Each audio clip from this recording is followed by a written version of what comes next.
Bebop is a show that is seemingly okay at first glance.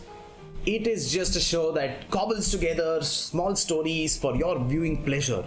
But what makes Cowboy Bebop such an iconic show? What makes it so good? Find out with Weeb 101.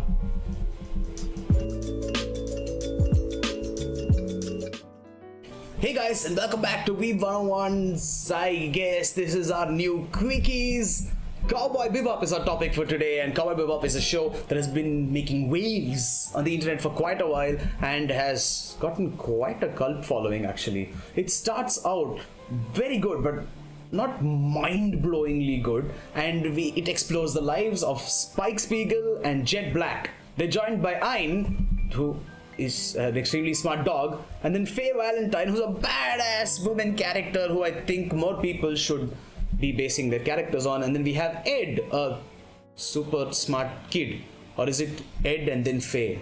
Or Faye and then Ed? Okay, you know what? I'm getting the order wrong somewhere, but those are the characters, okay? The thing that makes Cowboy Bebop tick your dog is first its genre. Okay, it's a sci-fi, cyberpunk kind of world with western spaghetti and like gunslingers mixed into it. It's a genre that sucks people into it automatically. Now, I'm not the biggest fan of such genres usually, but I really enjoyed Cowboy Bebop. And you know who enjoys such genres? Sid! And you know who watched the show before me? Sid! Anyway, then to butter your bread, the music is absolutely phenomenal. I legit listen to the music very often, and the Real Folk Blues is one of the best songs ever, okay? I play it all the time.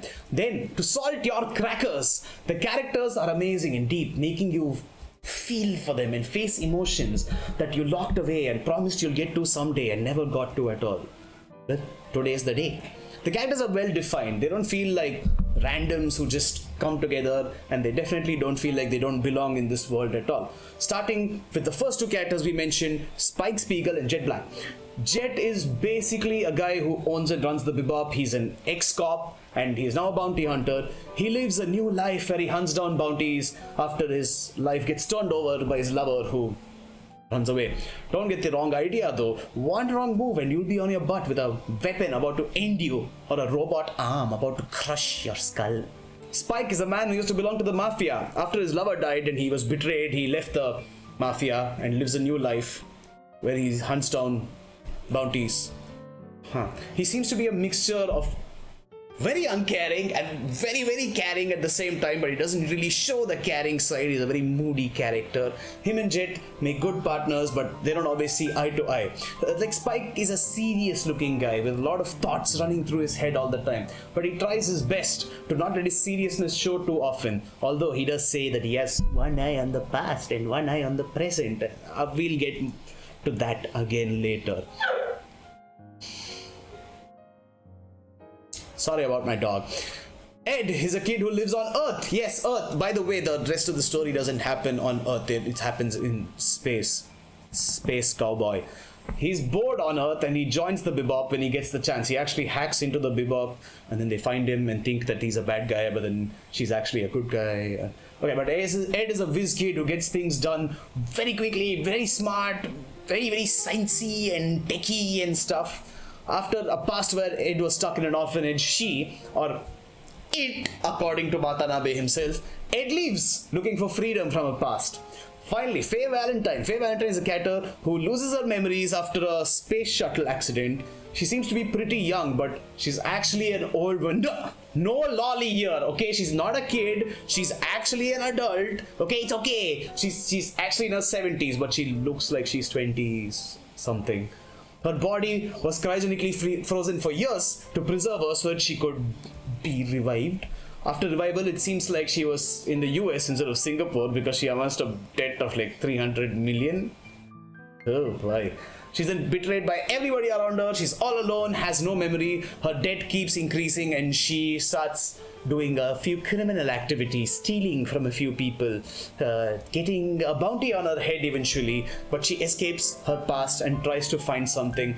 Wait, something seems off here, huh? Each and every one of them has something to do with their past. Oh, sorry. Ein is a super smart dog that has been experimented on. Ein joins the Bebop to escape life in a lab and live the best life of that a dog on a poor ship can. I like my dog here. He's had a very good life and he still complains about it.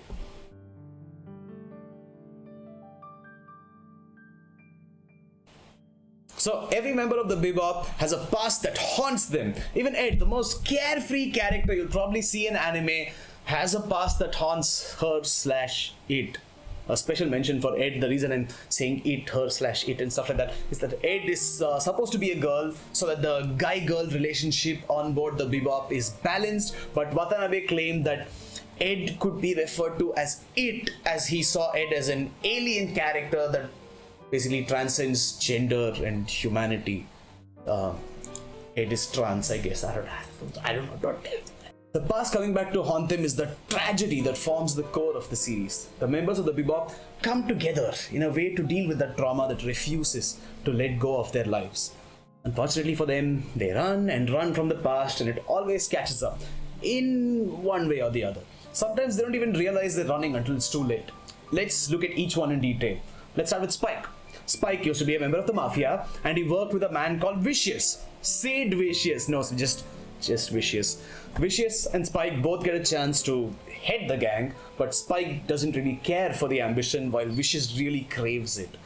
This creates a slight rift between the two, a slight rivalry, a little bit of dislike. And then enter Julia, the love interest for both men. Spike and Julia fall in love, and this makes Spike's relationship with Vicious much more tense.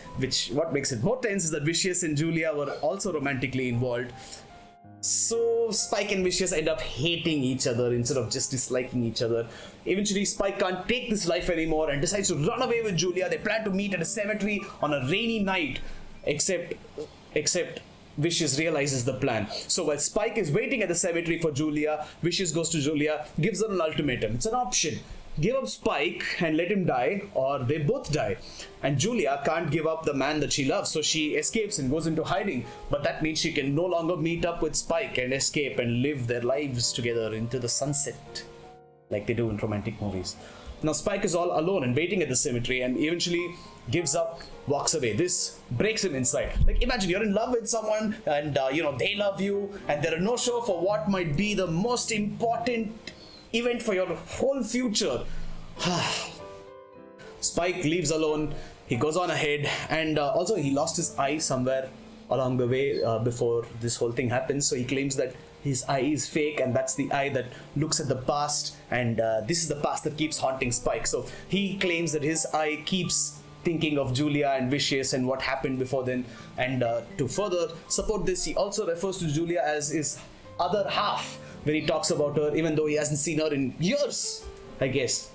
That's it for Spike. Now Jet was a member of the ISSB, the Inter-Solar System Police. Very ingenious. Okay, and he was a damn good member. He used to work in life or death situations every day, but had the love of his life waiting for him back at home. She, a woman named Alisa, was the saving grace of the world for him. She gave him the strength to keep going and doing what he did best: punch bad guys. Alas, this was short-lived, as instead of one day finding Alisa at home, he just found a note saying farewell and a stopwatch instead of his love. This caused the biggest event in Jet's past that haunts him. After this incident, Jet buries himself in his work, trying to forget about what just happened. He uncovers a corruption issue in the force and decides to work on it with his friend. They're almost there. They almost solved the case. They almost got the guy who's responsible. But Jet gets thrown straight into a trap by the very person, by the very friend that he trusted to uncover this case with him. He also gets his arm blown straight off, but he survives, and the arm could have been regenerated with advanced medicine of the time, but he kept like a robot arm just to remind him of what happened. I'm not sure why, but this is Jet's whole trauma, and it turns him into a slightly different person when it comes to a few things. That stopwatch that was left with when Jet, it eventually stops working, and he decides to move on with his life. He decides to stop waiting for Alisa to come back. Eventually, Jet does find her again, but with another man. He leaves the broken stopwatch that he's been carrying around all this while, and he leaves her behind, accepting that what has happened, and he can't change it, so he lets time resume. So the broken stopwatch is literally symbolism for Jet's life being stuck in that same past forever, and he finally lets time resume as he gets past this incident with his wife. This also explains a lot of Spike and Jet's attitudes towards each other. Now, they let people do their own thing, even if they think it's a bad idea. Unless it's like a really, really bad idea and they're gonna die instantly, then they say something. They only stop each other if it's like absolutely crazy. And they also argue a lot, and you can see that personality is like crashing and their untrusting selves come out. But they work together for so long that they quickly resolve these fights, and Jet kicks Spike out of the Bebop and tells him he's never welcome back so many times, but they always come back. They help keep each other's pasts at bay. They help the past from catching up to them and bringing them down very quickly. They provide the companionship and the interaction that each missed after their respective soul-crushing experiences. They're very close and they have each other's back no matter what, even if Spike keeps complaining about Jet's cooking. That's Jet. Then Faye.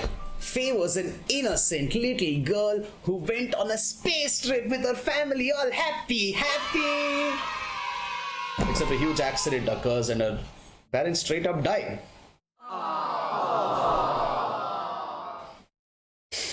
That she is also borderline dead, but barely survives. Unfortunately, medicine isn't good enough to save her life, so she's frozen, and they're waiting for medicine to advance to a point where she can actually be saved in the future. So she's essentially a zombie. But double whammy for Faye though, poor girl. The gate incident happens during her blissful little sleep here, which results in the moon being destroyed, and moon rocks keep falling upon the earth, destroying a large part of the earth's surface. And part of that surface happened to be Singapore, where Faye lived, and all traces of her existence in this universe were destroyed. She knows nothing and owns nothing except the clothes on her back and her first name, even her last name, Faye Valentine. The Valentine was given by someone else after she wakes up. And she's taken advantage of by multiple people because she's a very innocent girl, very trusting, and she falls in love with someone who tries to save her. But she ends up being chased by debtors, and the person she loves ends up dying at their hands. But there's something up here. That's not the full story. You see, he was alive after all. The person she loved tricked her into thinking that he was dead so that she would take on his debt as well. She gets chased by more people demanding her money back, and they're going to chase her for all eternity, so she decides to run away. And she decides to live a life of crime. This changes faithfully. The innocent, sweet girl, utterly destroyed. She is now an untrusting, cynical, and very, very sarcastic woman who seduces people and tricks them, never romantically involved. She also has this habit of running away whenever she starts feeling comfortable because she's not sure how she's going to get backstabbed in some way. This is very visible in how she leaves the Bebop very often and how she keeps everyone at arm's length. Eventually, Faye does find out about her origins and what happens. She meets an old classmate of hers, except this classmate is actually old and has lived her whole life, and she has her own family. She recognizes Faye, but Faye doesn't recognize the woman. The woman's kind of wondering how Faye looks so young. But at that moment, Faye realizes that there is no place in this universe where she actually belongs to. Her love was a lie, her savior was a tormentor, and her home is gone with nobody left to remember her except one old woman who might forget her soon or might die. Then she has another realization. The Bebop is actually her home, and the crew of the Bebop are her hope. She even shows a significant amount of care for Spike towards the end of the series, almost to the point of like a romantic interest love type of thing, and it kills her when Spike doesn't heed her advice and goes off towards his potential death. Ed is weaker than the rest, but not quite sad. Ed meets her father, which was one of her main reasons for wanting to explore the universe. She likes what he does, and he kind of invites her to join him on his space adventures. Yay! She hesitates, but then decides to go with him, but then decides not to go with him, and finally leaves the Bebop and decides to go on her own adventures. This decision by Ed is the only decision in the Bebop that breaks free from the cycle of the past. Ed choosing her own way in life, refusing to let the past affect her in any way, is the best decision that anyone's made in that stupid ship. Also, she takes Ayn with her, okay? Which isn't fair. No, my doggy baby. Jokes aside, this is exactly where the Bebop goes from being a family type of ship to a ship with like broken members, like broken in multiple ways. The friendships and the bonds that have been built with so many adventures, they all just come breaking apart because the past decided to meddle in, or rather, they decided to meddle with their past. The fate of the Bebop and its crew would have been a lot more different if each member took the decision that Ed did to make their own journey in life and just leave the past behind. Let the past be the past. Jet gets involved in a world of hurt going into the past, but manages to come to terms with it. It doesn't destroy too much of the Bebop life. Faye gets crushed personally, and also her leaving takes a huge toll on the Bebop. Ed leaves at around the same time, so Spike and Jet are really lost. They're alone after a long time. They're unable to accept the sadness they didn't see coming. There's actually a very nice scene where Jet makes boiled eggs for the entire Bebop crew, and there's nobody there, so Spike and Jet just keep stuffing eggs into their mouth. Doesn't sound very nice now, but I'm telling you, it's a good one. But arguably, the most destructive one was Spike. The man chased after a woman who might not even exist. He didn't even have proper proof that she exists. And he went after one of the most dangerous men in the universe, a mafia head, to fight for his love and honor. Vicious obliged, of course. Faye begs Spike not to leave. This is when Faye shows a lot of concern for his well-being, and she begs him not to leave and tells him that the Bebop needs him, but Spike selfish whims to go back and try to settle his past instead of leaving it the hell alone. Destroyed the Bebop and the relationships more than any other action. Now, this isn't me blaming Spike. It's completely understandable why he did what he did. It is completely understandable what everyone did.